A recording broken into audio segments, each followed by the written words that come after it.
আজকে বানাবো ডিম দিয়ে সাজনা পাতার বড়া। পেঁয়াজ কাঁচা লঙ্কা কেটে নিয়েছি।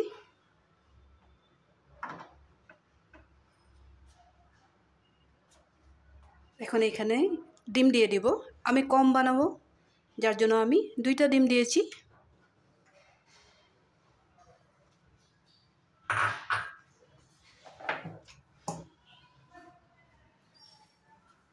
হিসাব মতো লবণ দিয়ে দিলাম।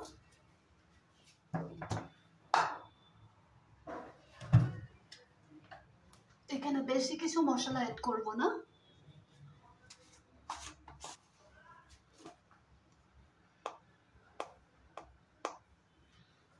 একটু হলদি পাউডার দিয়ে দেব।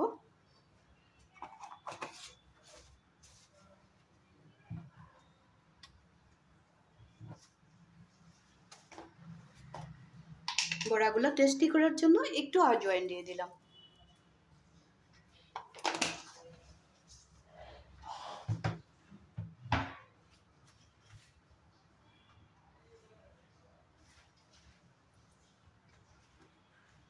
সাজনা পাতাটা আমি ধুয়ে রেখে দিয়েছিলাম। সাজনা পাতাটা এখানে অ্যাড করে দেব।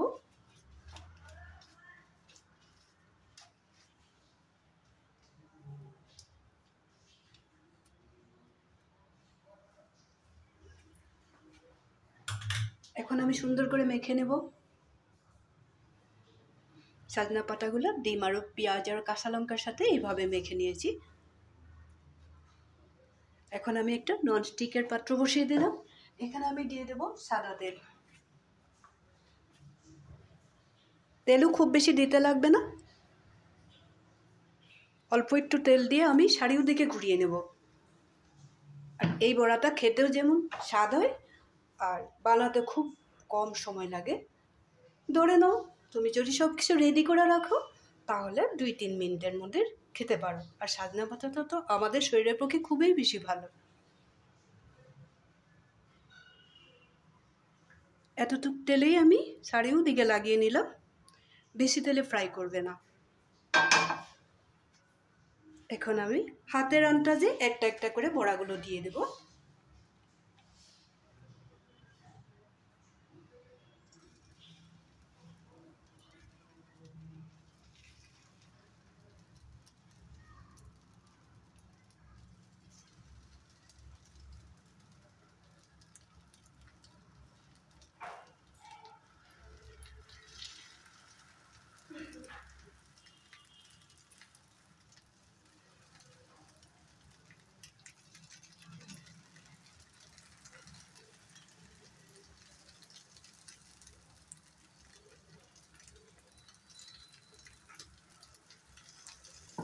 বড়াগুলো আমি 2 পিঠ সুন্দর করে ফ্রাই করে নেব।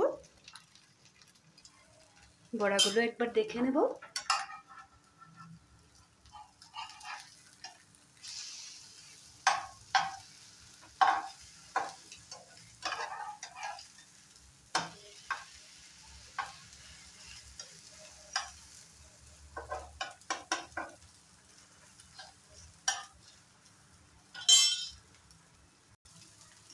বড়াগুলো আরও একবার দেখে নিব।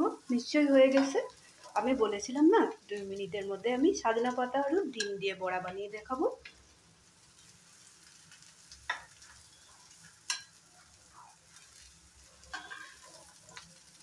তোমরা কে কে এইভাবে সাজনা পাতা দিয়ে ডিম দিয়ে বড়া বানিয়েছো? যদি বানাও নাই বানিয়ে খেয়ে দেখবে।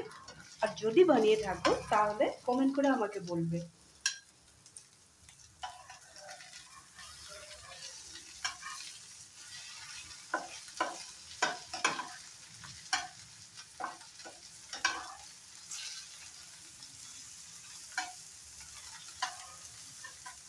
এখন গ্যাসের ফ্লেমটা একটু কমিয়ে দেবো। সবগুলো বড়া আমার রেডি হয়ে গেছে।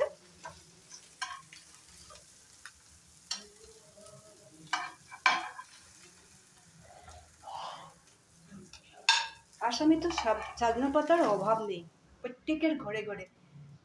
আমরা এখানে কিনে আনি, তাও ভাবলাম কিনে যখন এনেছি তোমাদের সাথে এই ভিডিওটা শেয়ার করি। এই যে দেখো সাজনা পাতার বড়া কতক্ষণ লাগলো। 2 মিনিটের মধ্যেই রেডি হয়ে গেল, কিন্তু খেতে খুব স্বাদ। বানাবে কিন্তু, যদি বানিয়ে খাও নাই, বানিয়ে খাবে, কমেন্ট করে বলবে আমার এই রেসিপিটা কেমন লাগলো তোমাদের। আর লাইক শেয়ার করতে একদমই ভুলবে না। যদি নতুন হয়ে থাকো সাবস্ক্রাইব করে দেবে। তাহলে বেশি দেরি না করে আজকের জন্য রাখি। তোমরা সব সময় হেলদি থাকবে, সুস্থ থাকবে। বড়াটা ফ্রাই করার সময় তেল একেবারেই কম দিবে।